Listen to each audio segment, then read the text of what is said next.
Yeah, Charlie Foxtrot, CQ10. Mike India 0, Mike India X-ray.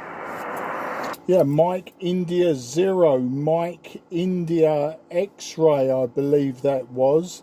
Mike India 0, Mike India X-ray. Sorry, you caught me out there. I thought you was repeating my call sign to start with, but very good evening to you. My name is Mark. That's Mike Alpha Romeo Kilo. I'm in Sidcup in Kent, so just outside of London itself. And I'll give you a report on the next over. But Mike India 0, Mike India X-ray. This is Mike 0, Juliet Charlie Foxtrot. Okay, Mark. Well, you're 5 and 7 here, Mark. USD, but you're mostly 5 and 7. Sounding good this way. The name here is Doc, like Delta Oscar Charlie, and I'm about 50 miles north from the hotel, just outside a small town called Ballymoney. About 2 miles outside it in a small village here, and we're only about 13 miles or so from the north coast of Northern Ireland. Near, I don't know if you're into the golf, but near where they're playing the Open this week there. I'm not too far away from that there, Mark. Go ahead. Oh, very good, Doc, and thanks for coming back to me with the 5 and 7 with QSB. You're peaking 5 and 5 to me, Doc, with QSB, and dropping you right down to the floor sometimes, but I mean pretty much readable throughout. I'm not a golfer. No, I don't follow the golf either, so that would be a new one on me. I suppose the nearest I come to sports would be motorcycle racing, and Joey Dunlop, back in the day when Joey Dunlop was the big man over in Northern Ireland with the road racing, but that would be the only thing I can sort of hand on heart say I had any interest in. But no, golf, tennis, football, rugby, I don't do any of it. I'm just not that enthusiastic.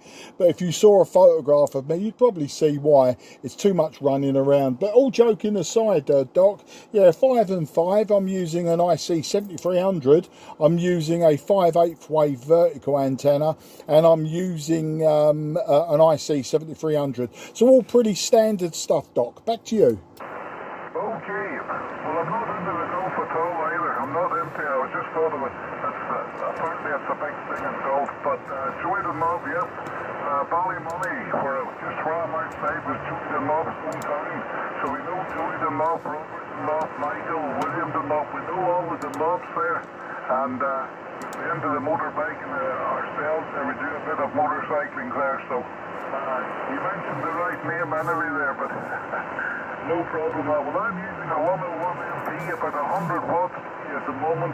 And I'm using an old beam there, an Aussie beam OBW105, which is a 10-element wire beam. It's the brave age of a beam. It's only up about 20 foot at the moment, but it seems to work okay there. Go ahead. Yeah, well, it's sounding okay. And tell me, Doc, the radio that you're using, you said it's a 101 FD. I'm just trying to get my head around which one it is. I've owned so many FT 101s. The FD, FT 101, was it FD? No, ZD, sorry, it was the ZD, Mark II and Mark III. I currently have a 101E, so I take it that the 101 FD is a modern version of Suzuki. You got me on the motorcycles again, of the Yaesu range. Just correct me on that one. I'm just trying to visualize it. I could Google it, but be more interested if you told me about it. Back to you. Okay, sorry. It's the 101 Mike Papa, Fox Tango DX 101 Mike Papa there. I have it about, I must have it about 5 years now. I bought it new there at the time of COVID. We were off work a while. I took a motion and bought it brand new there. Go ahead. Ah, a man with money. No, I bought this IC-7300 just after COVID. I've got lots and lots of old radios still in the inventory, but it was always old radios for me. And then just after the COVID, there was a bit of spare cash floating around, so I treated myself to quite a modern transceiver.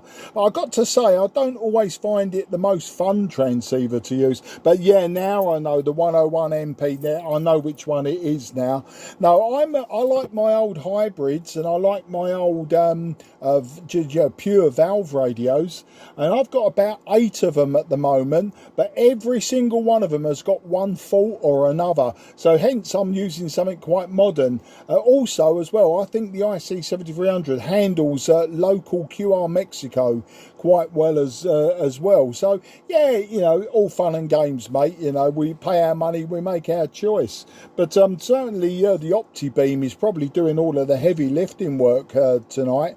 I keep promising myself since last year I was going to put up just a 2-element beam, a Moxon. I've not long taken down my my 2-meter beam. I had a 9-element 2-meter beam, and I wasn't really doing a lot of work with VHF, so the antenna's gone, but the pole is still up, and the rotator is still on top of it. So I may well give myself a little bit of a little bit of gain, directional gain, by putting up a Moxon. But do you know what, Doc? I'm a very, very lazy man when it comes to antennas and things. So whether it will happen this year, next year, I don't know. I think the rotator will probably seize up long before I've got an antenna up there. Go ahead. Yeah, you're a bit like myself.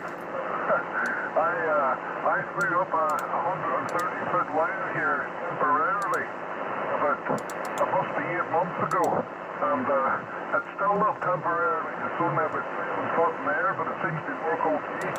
And I've a double bazooka here to throw up for 40 meters. It's been lying for I don't know how long, and I might say I would like to put vertical for 10 meters here as well, an Antron 99 or something. From the project as well there, but I'm going to have to get the finger out and get it done. It's been off work there since May, on the sick there since May, so I have a medical to do next month, so hopefully I'll get back to work. But I was going to do all this stuff when I was off, and I've nothing done at all there. And I have an old radio here too, of a Yaesu FT890, which was my first Yaesu radio. It must be about 30-35 years old. And also have a 991A of a wee 857 that I've been putting in the car 6 months. Here, and I've another of a President Lincoln 10-meter radio as well there. And many videos there to do getting rid of. You go ahead. It sounds like a man after my own heart with all that old radio gear. Well, I've got radios going back to the 1960s, and in fact I've got a receiver, or a couple of receivers going back to World War II and pre-World War II. They certainly keep you on your toes. As I say, what happens though is everything gradually develops faults, and I used to be well on top of it with the repair work, etc. But I don't know, once again, I suppose a lazy thing again. You know, they sort of piled up, and then I'd get offered another radio, which I would buy, I would start using, and it just pushed the others down the pile. But now just about everything is broken. I have to get my finger out, and I've got a few radios in as well that I said I would look at for other people. And you know, Doc, that was a bit of a mistake as well, because yeah, I feel like I'm letting people down now, whereas I used to be really enthusiastic. I've lost the enthusiasm to a certain extent. I'm more sort of getting back into the motorcycles, really. I keep toying with the idea of buying another motorcycle, an old one, you know, from the 70s. A Japanese motorcycle, but I used to race motorcycles back in the day, Doc. I used to race Yamahas in both production and open class, and I've also, until recently, I was racing a Turbo Suzuki in drag racing. So, you know, I haven't had a motorcycle in the garage for probably getting on for, I don't know, 5 years or so now, and I keep wanting to get one, but I don't want it to go the same way as the radios. I want it to, you know, have it and use it and enjoy it, rather than just buy it and lean it up against the wall. Back to you. Yeah, I know what you mean. I have a motorcycle here as well. I have a BMW S1000XR, real good going thing there. Maybe 6 years there. And before that I had a CQ10m Honda that I had for about 10 years there. So I like round motorbikes as well there, and that's the one good thing about it. Also, last while I've had plenty of time to go on it, and the weather's been good too, so I've been putting a few miles up on it there. I was out on it yesterday, as a matter of fact, away nearly half the day there yesterday on it. We've got a great coast road over here, which is great for the motorbikes there. Just runs along the sea there for miles and miles. It's great for it is there. But no, I like their motorbikes as well there, and if I had more money I would have a win more of them there, but as the boy says, you can only ride one at a time there, go ahead. Yeah, do you know what? It's funny you should say that.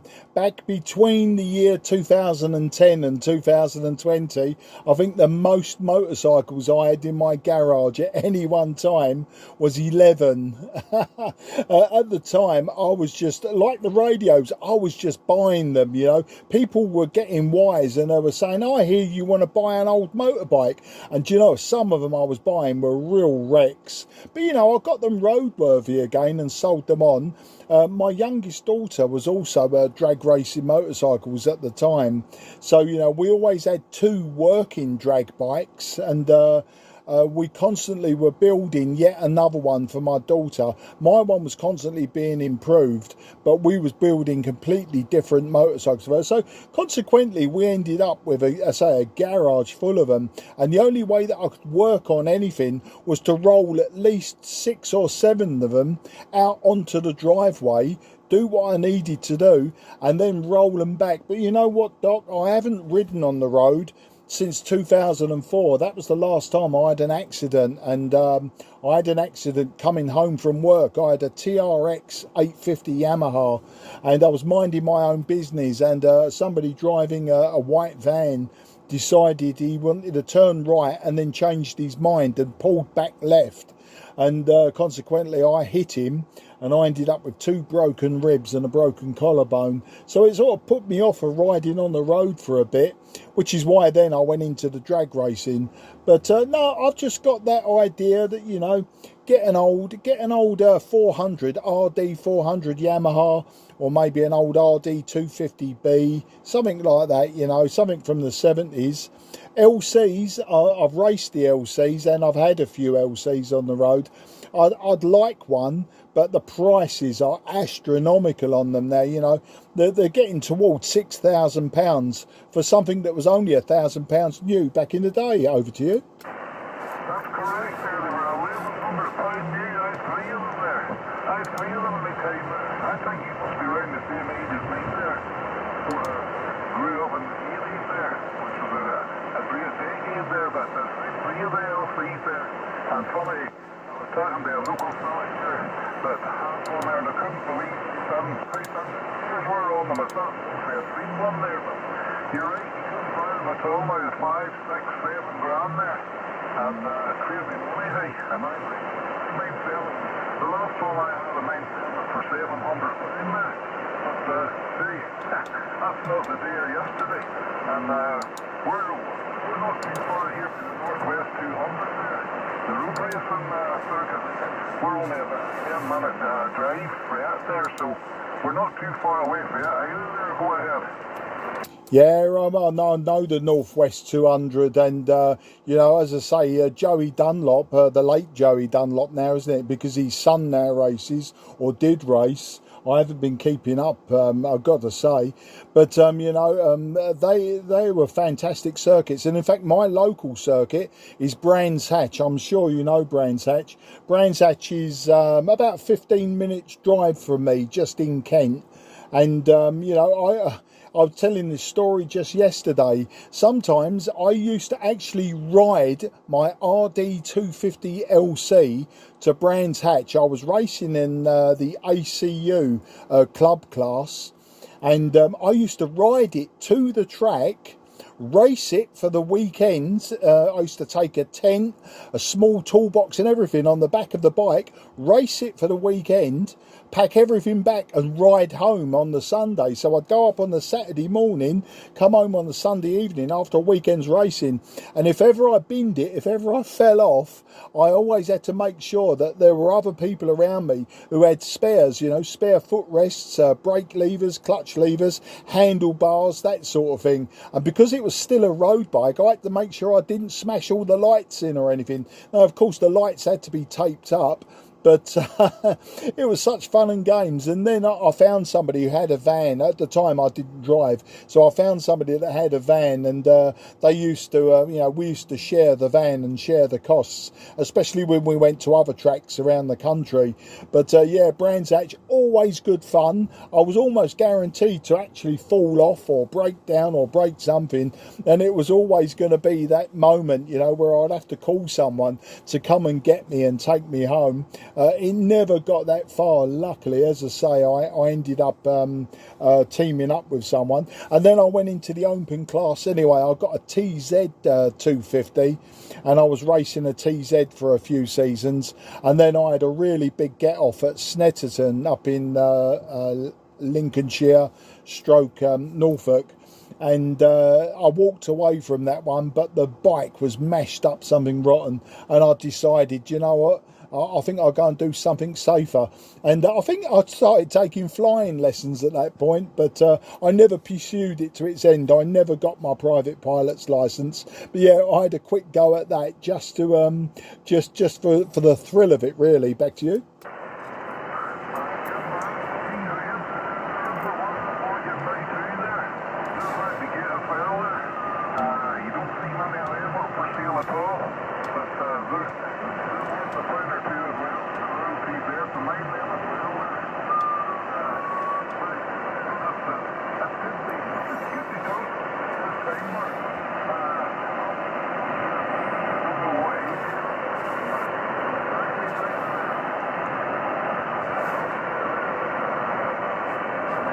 Losing your dock. Yeah, Mike India 0, Mike India X-ray, Mike 0, Juliet Charlie Fox returning. Doc, I'm not sure if you've stopped talking. I got the very first few words, and then the QSB has dropped you down to the floor and into my Santiago 1 noise floor. Unfortunately, didn't hear any more after that. I'm not sure if you're still receiving me on that beam of yours, but I'm certainly not receiving you anymore.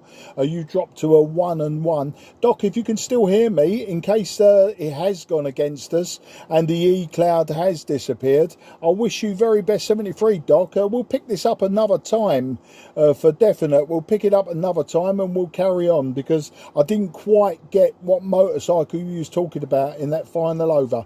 I'm listening for you one more time, Doc, but if not, 73, old chap, and thanks again. Mike India 0, Mike India X-ray, Mike 0, Juliet Charlie Foxtrot listening.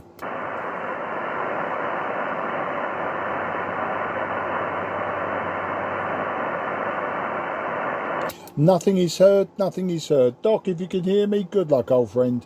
QRZ, Mike 0, Juliet Charlie Foxtrot, southeast of England, listening.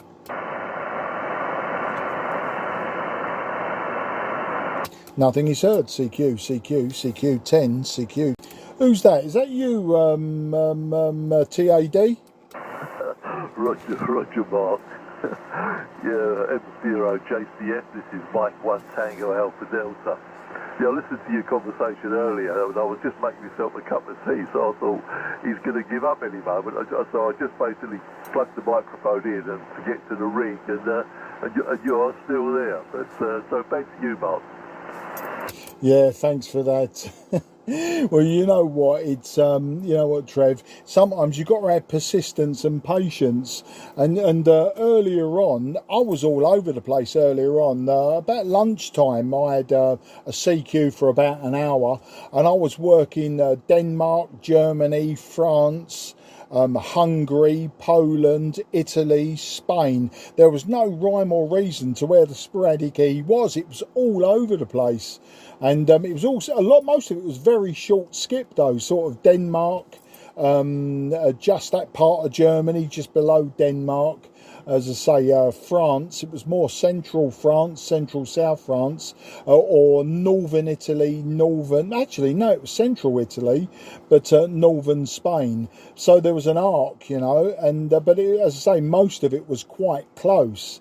And then this evening, my wife was on the phone to the mother-in-law, and I thought to myself, oh, do you know what? I don't often go on 10 metres in the evening, and I'll just go up and have a shout out. And I had a shout out for about a minute, and your man in Ireland come back to me, and we was talking, you know, usual rubbish about motorcycles and stuff like that, which was, you know, better than, you know, the usual radio rubbish that I normally talk.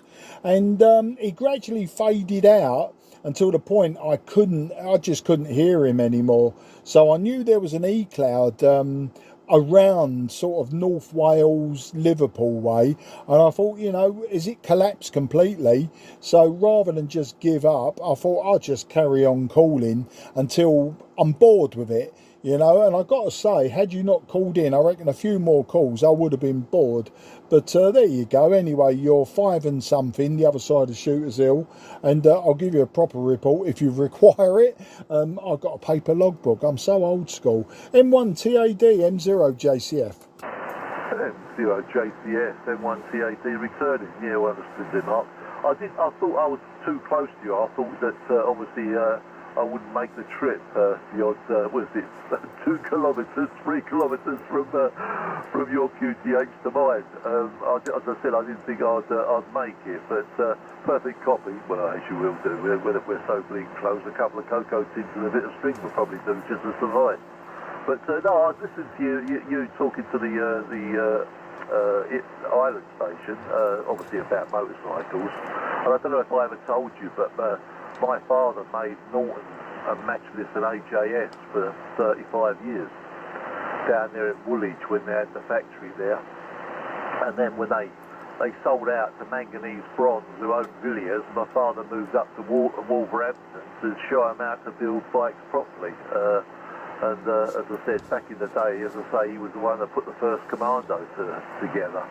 And obviously I was a big disappointment to him because I had a scooter. I won't tell you what that was all about, but anyway, as I said, I didn't have that very long. I got myself a mini moke because that seemed to be the in thing at the time. But no, as I said, the K index is up to about 3, and it was kept climbing. And as I said, it's all this sporadic. You got to be around at the time to grab it. But no, anyway, back to you, Mark. M0 JCF, M1 TAD. Yeah, M1 TAD, M0 JCF. Well, do you know what, Trevor? I really love sporadic E-season. I mean, I don't mind DXing. You know, I'm quite happy to be DXing, especially in the winter when I'm trying to fill in. I think I'm missing 7 states now, which includes Hawaii and Alaska, which are going to be awkward anyway, using the antenna that I use, just a 5/8 way vertical. Oh, by the way, you're 5 and 8 to me. Perfect, you know, armchair copy, as they say. But the sporadic E, I really like the really short stuff. Now, you know, you can work the Spanish, the Italians, the Swiss, the Austrians, etc. But when I'm working sporadic E, and it's the Belgians, the Dutch, Denmark, Scotland, North Wales, Northern Ireland, Southern Ireland, then I'm really interested, you know, because obviously it's, you know, it's an anomaly, isn't it? You know, E-layer propagation. I'm never sure if I've worked multi-E hops. I always assume it's just F2, but I go by distance. So, you know, if I'm working someone in Northern Ireland on 10 metres, you know, given the distance, the first hop would be about 250 miles, which I'm thinking this time is around about Liverpool, you know, North Wales, Liverpool for Northern Ireland. So, you know, he's about 400 to 500 miles away, so you know the refraction is going to be around about Liverpool, 250 miles, somewhere there. So I really enjoy that. You know, I think working sporadic E, working QRP, that sort of thing, it gives me probably as much, if not more, pleasure than whacking out like loads of power or, you know, big beams and stuff like that. Of course, I say big beams, I haven't got one, but I keep promising I'm going to build a Moxon to go on the rotator where the 2 metre beam was. And motorcycles, well, you know, like, you know, Nortons, AJS, Villiers, Triumph, any of them. I mean, they were proper old school. That was when I was brought up, you know, 60s, early 70s. That's pretty much all I knew. I was aware of Honda, Yamaha, etc., but I wasn't aware of the significance of the direction those manufacturers were going. So when I was a kid, you know, I always wanted a Norton Commando. That would have been, you know, like mid-70s. I wanted a Norton Commando 750 or a Bonneville 650. Or, you know, if I was really going to be esoteric, I would have loved, you know, a Black Shadow, Vincent Black Shadow, something like that. But, you know, as I got to motorcycling age, 1979, at that point, you know, I discovered Barry Sheen, Kenny Roberts and all of those 500 GPs. And, of course, then it was all Suzuki and Yamaha. And so, you know, that's sort of where the direction I went. And in the end, I didn't want a stinky old, slow, heavy, porous cased, smoky, oily, pour oil everywhere British bike. But, you know, a couple of my mates got Norton Commandos and that. And, you know, they're a nice looking bike. They're a fun bike. But, you know, compared to the Japanese stuff I was both riding and racing, I just... yeah, I couldn't bring myself to buy one. And of course, the other thing as well is in the 80s, those British motorcycles were starting to fetch, you know, big prices because they were becoming vintage and collectible. And now the Japanese bikes that I used to both ride and race in the 70s, 80s, you know, suddenly those prices have gone astronomical. Now, I would like one, and to be honest, I could afford one, but I don't know if I want to spend that sort of money and then never really ride it, you know, sort of admire it in the garage, you know, gathering dust. So I don't know. And as for the scooter thing, well, you know, if you're going to ride a hairdryer, I'd have to ask, was it the Vespa hairdryer or was it the slightly more expensive Lambretta hairdryer? I'd imagine, given your age compared to mine, Trev, you was probably a Brighton hooligan and you either had a parka or a stay press suit or both. Most likely both. So the assumption is you was a mod and your dad was a rocker, or rather an aging rocker. But that's the way I'm seeing it, and that's the story I'm going to stick to. And if you tell me anything else, I'm going to call you a liar. M1TAD M0JCF. M0JCF M1TAD return. Yeah, well understood there, Mark. Yeah, actually it was a 160 GS I had. I was contemplating the Lambretta because they brought out a 175, didn't they? But I lost in, well, as I said, the parka and obviously the suit. Yeah, you're right. You got that in one. But as I said, I was the Dave Clark 5 was in all the cinemas and on the radio and things like that, and they had one of their films that they had a mini moke. Well, I managed to get an ex-army one, which obviously cost me a fortune to look after because it guzzled like it went out of fashion. But anyway, yeah, that was it. The other ones that say my father had was a Valicet. Obviously, he used to park it up Maxi Road. He didn't dare park it anywhere near the factory when they see him coming in, and he's on a Valicet. So yeah, that was it. The other one, as I said, that he had bits for was it a Triumph Tiger? Is it called a Triumph Tiger? I don't know. It's a long time ago. Many years ago. Yeah, so it's. So that was it. So obviously a motorbike family well, obviously both me and my brother. My brother actually also, he's 6 years younger than me, and he had the GS off of me, and again he had a Parker, and he carried on with that. Yeah. Yeah, well, as I said, I just popped in here to tidy up and do a few bits and pieces. We've got the next weekend, we got the not field day, isn't we? The non-contest field day. So there's bits and pieces I've got to get together for that.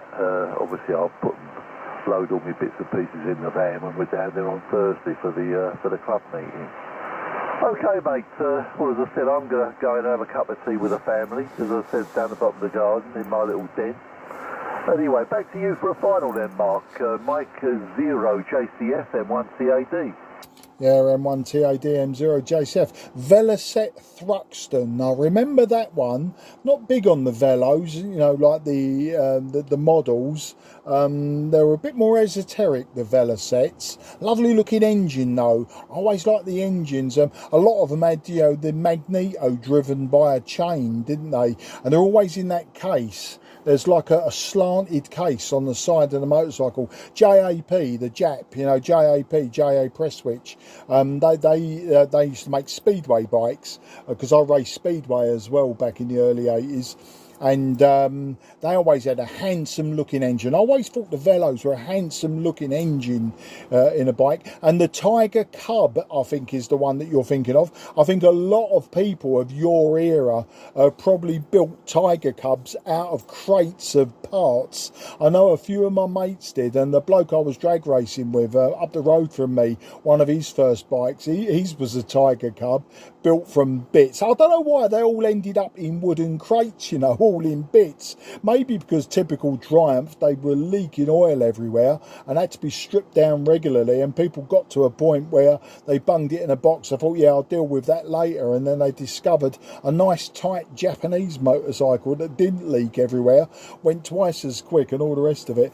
You know, my granddad back in the 60s, he rode I can't remember if it was a Vespa or a Lambretta. It might have been a Lambretta, but I know one of the stories I get from my mum was this would have been in the 1950s.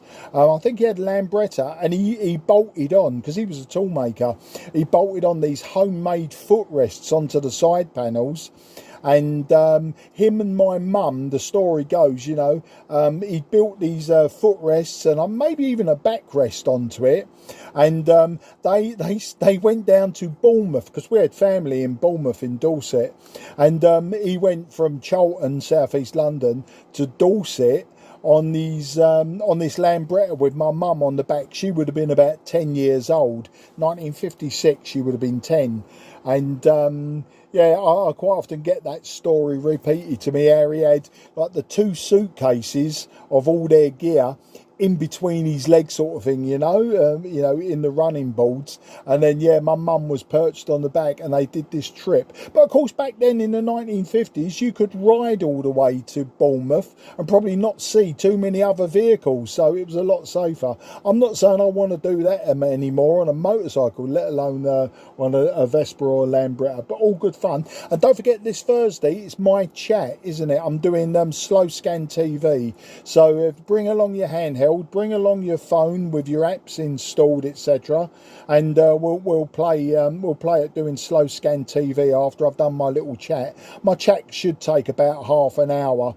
You know how I rabbit on. I'll probably extend it into an hour just by repeating myself, umming and erring, getting things wrong, and having people like Justin probably correct me on everything, which will be quite fun. Well, will you go and have your cup of tea? I only come in the loft just to see what was going on. I am seeing on the Bandscope some strong stations, whether they're local stations or whether they're like Skip coming in from Spain, etc. I have heard some Spanish this evening. I don't know, but hopefully 1 or 2 will come back to me.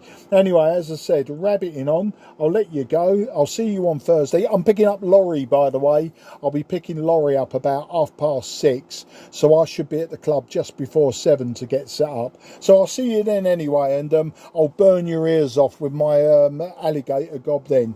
M1TAD M0JCF 73, mate, take care and thanks for coming in. Nice old chat. M0JCF, M1TAD, yeah, I understood there, Mark.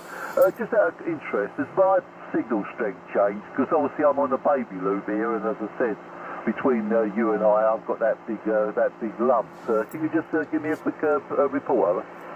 Yeah, you're still hanging around Santiago 8, mate. Still around 8, and quite a deep audio. Not a lot of treble on the audio. It doesn't matter for us, but probably if you was working DX, you might want a bit more high range on it. But no, it sounds good. Nice quality, almost sort of FM quality. You know, considering it's very narrowband SSB. I think that was more of an answer than you wanted. Back to you. Yeah, roger that, Mark. Yeah, anyway, good night. Thanks for the little QSO, and I'll see you on Thursday. M0JCF, M1TAD clear. Yeah, cheers, mate. Take care, and thanks again for the chat. You say it's you know it's always going to be dangerous talking to me. You'll never get away. QRZ, Mike 0 Juliet Charlie Foxtrot. Nothing is heard. CQ10, CQ10, CQ10, CQ.